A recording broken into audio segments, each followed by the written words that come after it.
매출채권 어음앱에서 외화채권 채무에 대한 기출문제를 풀이하도록 하겠습니다. 회사는 3002번 세연상사 선택하시고요. 일반전표 입력. 자, 1번 우일 상사의 제품 700만원을 외상으로 매출합니다. 자, 여기까지 보면 대변에 제품 매출 생각나시면 되겠죠? 700만원. 이제 팔았으니 돈을 받아야 될 거 아닙니까? 돈을 받는데 대금은 한 달 후에 받기로 했습니다. 한 달 후에 외상이죠? 이 거래가 상거래니까 이때 쓰는 이름이 외상 매출금이 되겠네요. 외상 매출금. 그래서 이제 외상 매출금이 생기면 차변에 생긴다라는 얘기입니다. 자, 그리고 이 외상 매출금은 이제 자격시험 표현으로는 채권이니까 반드시 거래처를 걸어야 된다 이런 얘기예요.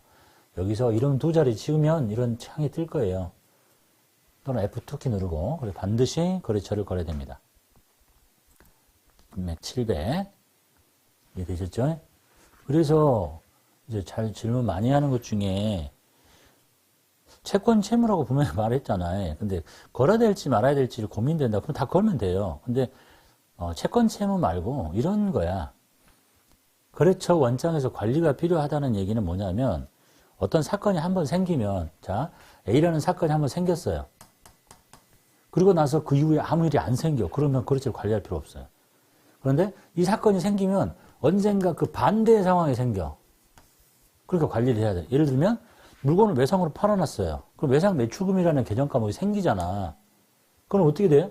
언젠가는 반대로 사라질 거 아니에요. 그러니까 관리가 필요하다고 이렇게 이해하시는 게 더 쉬워. 상식적으로 다르게 표현할 수도 있는데 그러니까 뭔가 한번 생기면 반대로 사라지는 상황이 반드시 생기는 개정 과목이다. 이렇게 하시기 쉽고 얘는 채권이라서 그런 거고 이해되셨죠? 그리고 이런 것은 왜 안 거냐? 내가 물건을 파는 데가 누구한테 많이 팔고 이렇게 하고 있으면 걸어도 돼요. 근데 주로 이 거래는 제품을 팔고 하는 거래는 여기에서 생기는 거래가 아니야. 그래서 그리고 뭐 물건을 팔았는데 아주 특별하지 않으면 팔았는데 취소되거나 이렇게 할 수도 있겠지만 그때는 뭐 저 제품 매출을 바로 줄이긴 하는데 일단 이 외상 매출금은 한번 생기면 언젠가 반대 상황이 생겨 사라져야 된다. 반드시. 그러니까 걸어야 된다. 또 다른 말로 얘는 채권이니까 반드시 걸어야 된다. 이렇게 이해하셔도 되겠고. 이해되시죠? 이제 하다 보면 다 느껴질 거예요. 자, 두 번째. 진위 상사의 외상 매출금 550만 원이 신한의 보통예금 계좌에 입금됩니다. 자, 우리가 지금 뭘 보냐면 외상 매출금이 생길 때 이쪽에 생기잖아. 외상 매출금. 그죠? 그 이제 없어질 때는 이렇게 없어지는 거잖아. 외상 매출금. 그래서 지금 이 외상 매출금이 통장에 입금된대요. 그래서 외상 매출금이 없어진 걸 알겠으면 먼저 외상 매출금을 빼도 되고 보통예금이 지키는 거 알겠다고 보통예금 해도 되고 그런데 이걸 먼저 하는 게 좀 더 분계를 잘하는 사람처럼 보일 수도 있겠죠. 자, 일단 몰라. 대변에 외상 매출금 빼. 자, 생겼을 때 걸었으니까 없어질 때 걸어서 빼야 되겠죠. 그래서 F2키 누르고 또는 진위라고 쳐서 진위 상사를 겁니다. 그래서 금액은 550을 빼고 이제 왼쪽에 보통예금에 돈 넣으면 되잖아요. 차변에 보통예금이라고 하시고 통장도 들어오고 나가고 막 관리할 수 있는데 우리 자격시험에서는 통장 관리 안 하니까. 그리고 이렇게 엔터 치면 복사되는 거죠. 보통예금 진위 상사가 아닐 수도 있는데 그냥 놔둬도 되고 보기 싫으면 스페이스바로 삭제하시고 복사되고 싶지 않으면 오른쪽 화살표로 진행하시고 됐죠? 저는 필요 없는 것들은 다 지우고 진행할게요. 자, 외상 매출금을 회수한 거래입니다. 3번. 서삼 상사로부터 외상 매출대금 중 300을 당좌예금 계좌로 입금받습니다. 외상 매출대금이 얼마인지 모르겠지만 그 중에 300을 회수하는 거야. 그래서 외상 매출금을 300만 원 없앱니다. 거래처 걸어야 되겠죠? 서삼 상사라고 찾고. 그래서 300을 없애주고 왼쪽에 돈 받습니다. 당좌예금 계좌에 돈 들어오네요. 차변에 당좌예금이라고 하시고 오른쪽 화살표로 건너뛰시면 되겠습니다.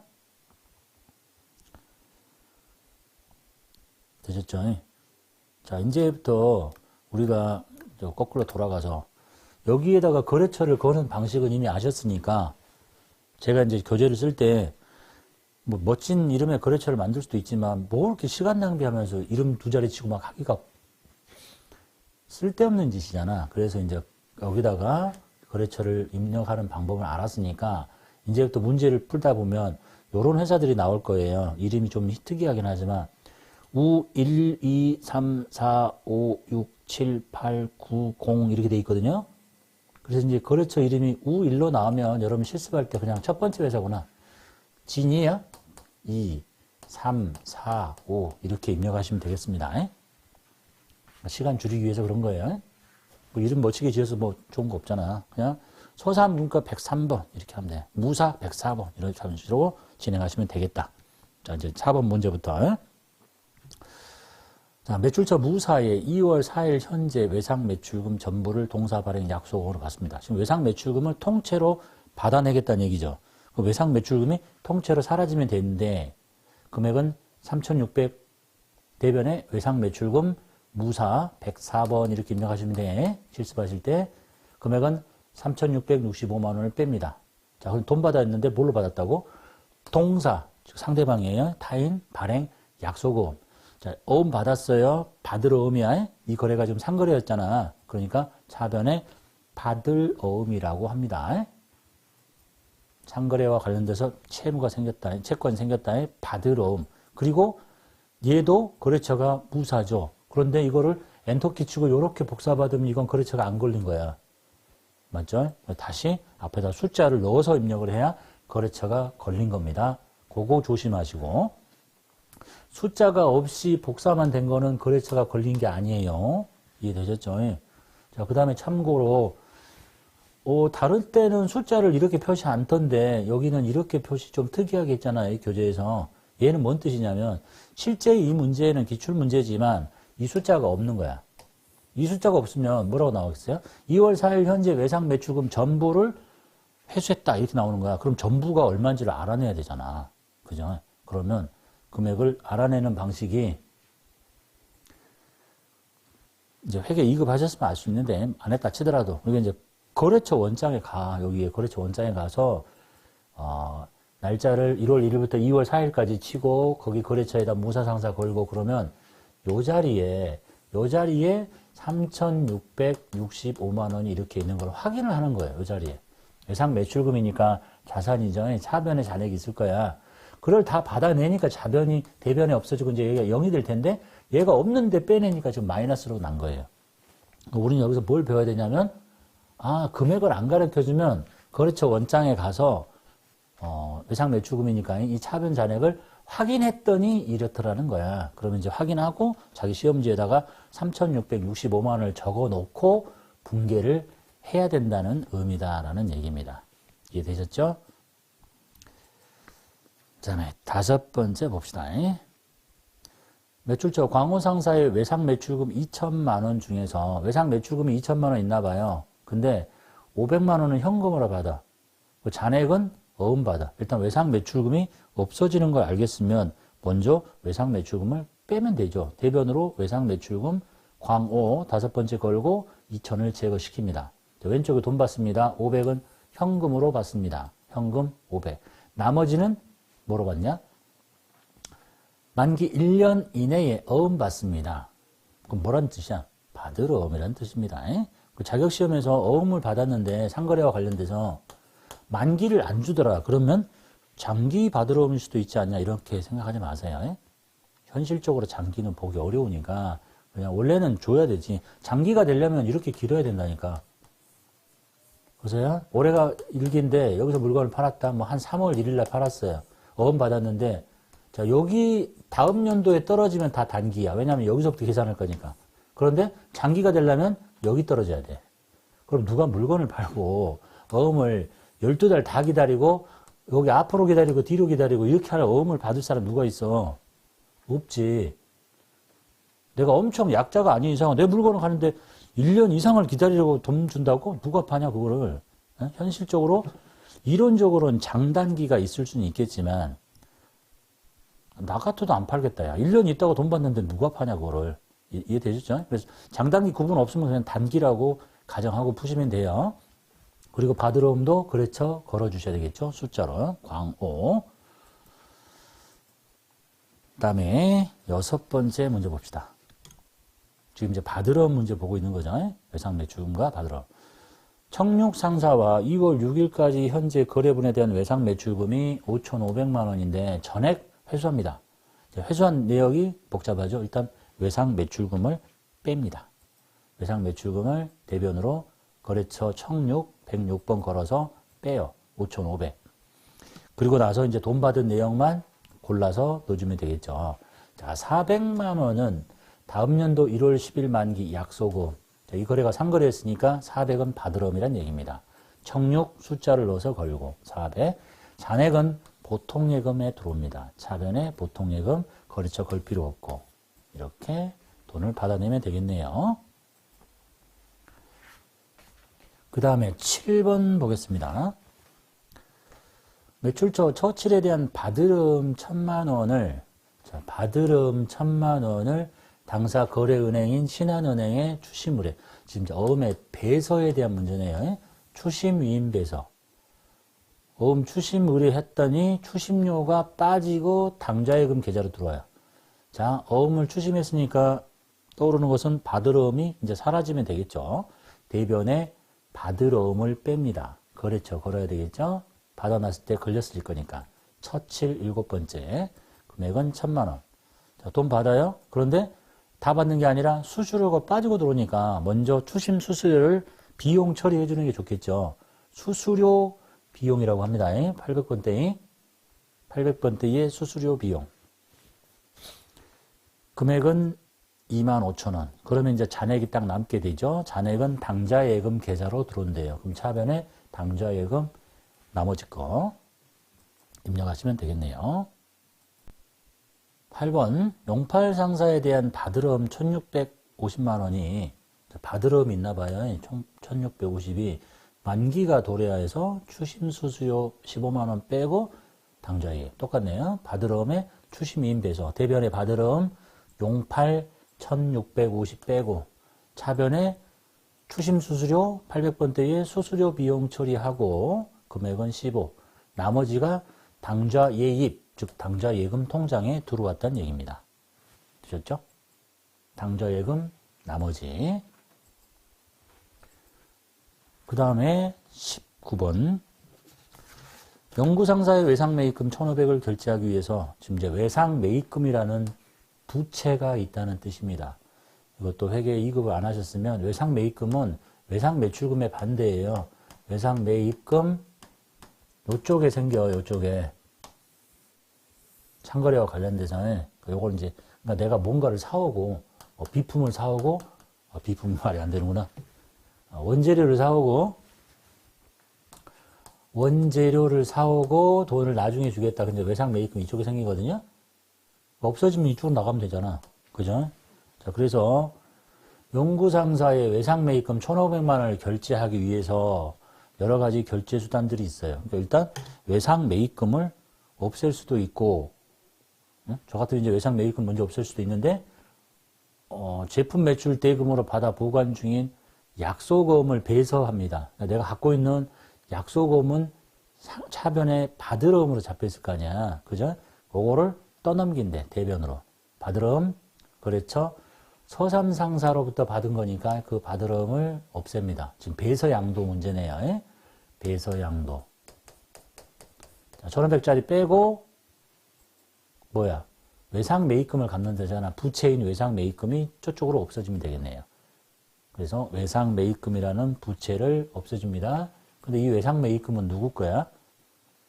어음을 받아놓는 건 서삼상사 거지만 받아놓은 거 없애야 되고, 하지만 이거는 영구상사의 외상매입금을 갚는 거니까 거래처는 영구가 돼야 되겠죠. 금액은 1,500만 원. 이게 이제 배서양도에 대한 문제입니다. 그 다음에 10번째. 매입처 열공상사의 외상매입금 400만 원을 다음과 같이 결제합니다. 한번 봤죠? 외상매입금은 결제한대요. 여기 있던 것을 요리 빼면 돼. 그렇게 하셔도 되고. 차변에 외상매입금 열공 10번째 금액 400. 자, 돈 주는데 보니까 100만 원은 매출처 서삼상사에서 받아 보유 중인 약소금 만기 1년 이내짜리, 즉 받으러움 없애버리겠다. 배수 양도니까 서삼상사 거 100만 원. 자, 그리고 잔액은 당좌 수표를 발행하면 돈이 뭐가 빠져나가요? 당좌 예금 통장에서 빠져나가는 거죠. 그래서 당좌 예금의 감소로 처리하시면 되겠습니다. 11번 우일상사로부터 수취한 받으러움 1000만 원을 은행에서 할인합니다. 이제 어음 할인에 대한 얘기네요. 할인. 1000만 원짜리 받으러움을 할인합니다. 그런데 무슨 거래로 간주하냐? 매각거래. 당연히 자격시험에서는 무슨 거래 이렇게 표현해 줘야 됩니다. 혹시 말이 안 나와도 매각거래로 푸시하시면 돼. 현실이 보통 다 매각거래니까.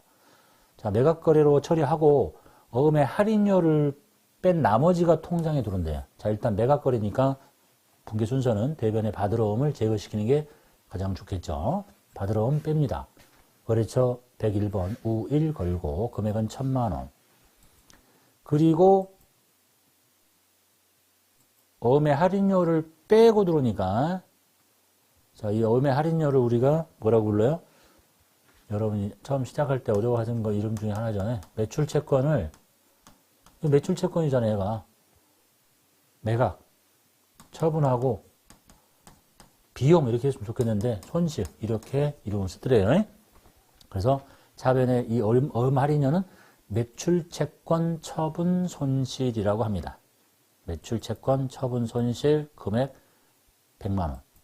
나머지가 보통예금 통장에 들어오네요. 보통예금.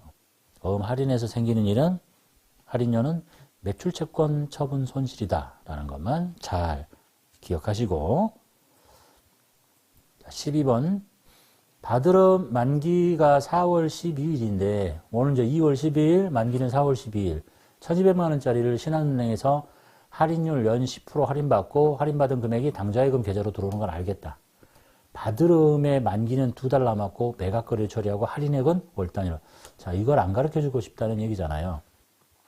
매출채권 처분 손실 금액을 안 가르쳐주고 싶으니까 네가 계산해라. 이런 얘기입니다. 자, 일단 받으러움 뺄게요. 대변에 받으러움 1200만 원짜리 거래처 걸어서 빼고 이제 이 할인료가 매출채권 처분 손실인 건 알겠지. 근데 이제 여기 금액을 어떻게 계산할 거냐. 자, 어음의 만기가 어음은 1200만 원짜리지. 근데 이것이 이자율이 연이자율이 10%야. 할인료가. 근데 지금 몇 달 갖다 쓰는 거야? 2달 땡겨다 쓰는 거니까 12개월분에 2달만 이렇게 계산해라. 이런 얘기네요. 그러면 이제 이게 20만 원이 나와요. 요거를 이렇게 한번 계산해봐라. 연이자니까 월 단위로 계산해서, 그렇게 그다지 심도 있는 건 아니죠. 이렇게까지도 출제를 해낼 수도 있구나. 그래서 나머지만 이제 당좌예금 계좌에 집어넣으시면 되겠죠. 당좌예금. 매출채권 처분 손실 금액을 직접 계산해봐라 라는 얘기가 되겠습니다. 자, 13번 문제. 이제 이거는 외화채권 채무에 대한 얘기네요. 자, 단기 차입금 중에, 요거 잘 봐야 돼. 단기 차입금 중에 외화 차입금이 있어요. 그러니까 외화 단기 차입금이 아니라 단기 차입금 계정 중에 외화 차입금이라는 얘기입니다. 자, 이 외화 차입금이 1200만 원 있습니다. 이제 미국 돈으로는 $10,000인데 요게 갖고 있으면 이제 기말에 평가 환산을 해야 되겠죠. 환율이 달러당 1100원이 됐어요. 자, 그러면 이제 눈썰미가 있으면 이게 1200원이 되려면 여기다 뭘 곱했길래 1200원이 됐겠냐? 1200원을 곱했어야 되겠지. 그럼 이때 달러당 환율이 1200원이었어. 처음 생겼을 때. 이게 언제 건지 모르겠지만. 그런데 지금 1100원으로 100원 떨어졌지. 이렇게 그냥 알아낼 수 있죠. 또는 여기다가 요걸 곱해서 1100원이라고 할 수도 있고, 그러니까 100원 떨어졌다는 얘기야. 부채가 떨어진 것은 나한테 좋은 일이죠. 그래서 단기 차입금이라는 부채를 100원 $10,000를 제거시킵니다. 그러면 차변에 100만 원의 단기 차입금을 제거시키면 됩니다. 단기 차입금도 부채인데 보세요. 단기 차입금이라는 얘기는 남한테 돈을 빌려온 거잖아요. 빌려오면 반대 상황이 생기지. 반드시 갚아야 되지. 그러니까 얘도 반드시 단기 차입금은 채무인데 예? 단기 대여금의 정반대예요. 반드시 거래처를 관리해야 된다. 그래서 한스라는 거래처 걸고 금액은 100만 원만큼 부채를 줄인 거예요. 부채는 이쪽에 생기는데 줄인 거야. 왜냐하면 환율이 떨어졌으니까. 갚아야 될 돈이 줄어들었으니까. 그리고 대변에 쓰는 이름이 외화 환산이익이라고 합니다. 환산이익, 외화 환산이익 처리하시면 되겠습니다. 금액 100만 원. 기말 결산 때 하는 거예요, 환산은. 자, 그 다음에 이제 단기 대여금, 이번에는 단기 대여금 자산이에요. 단기 대여금 중에 외화 대여금이 1,500만 원인데 미화로 8,000달러야. 그럼 요거는, 환율이 얼마인지 암산이 잘 안 된다. 그죠? 일단 1,500만 원에 잡혀 있어요, 자산이. 근데 12월 말에 1,200원이 됐어. 그럼 이제 1,200원하고 요걸 곱해봐. 그러면 올랐는지 떨어졌는지를 알 수 있겠죠. 14번이지. 응? 떨어졌네. 곱해보면. 그래서 떨어진 만큼 단기 대여금이라는 자산을 제거시킵니다. 단기 대여금 거래처 걸어주고 암산이 안 되니까 이제 곱하기 해보면 알겠죠? 540만 원만큼 떨어졌나 봐요. 그리고 차변에 쓰는 이름이 외화 환산 손실이라고 합니다. 외화 환산 손실 처리. 이제 외화에 관련해서 기말에 평가에서 환산 이익 또는 환산 손실 나는 거. 그리고 이제 15번 문제는 이제 외화 거래가 종결되는 시점이네요. 2월 15일에 한스에 수출했는데 선적은 2월 1일 날 했습니다. 2월 1일 날 선적을 해서 외상 매출금이 있어요. 그럼 2월 1일 날 외상으로 팔았을 때 3,000달러가 2월 1일에 환율에 곱해져서 지금 외상 매출금이 잡혀 있다는 얘기입니다. 그런데 이게 보통예금 계좌에 원화로 환산이 되니까 요렇게 잡혀 있던 것이 요 3,000달러가 요날 현재의 환율로 곱해서 나한테 들어온다는 얘기야.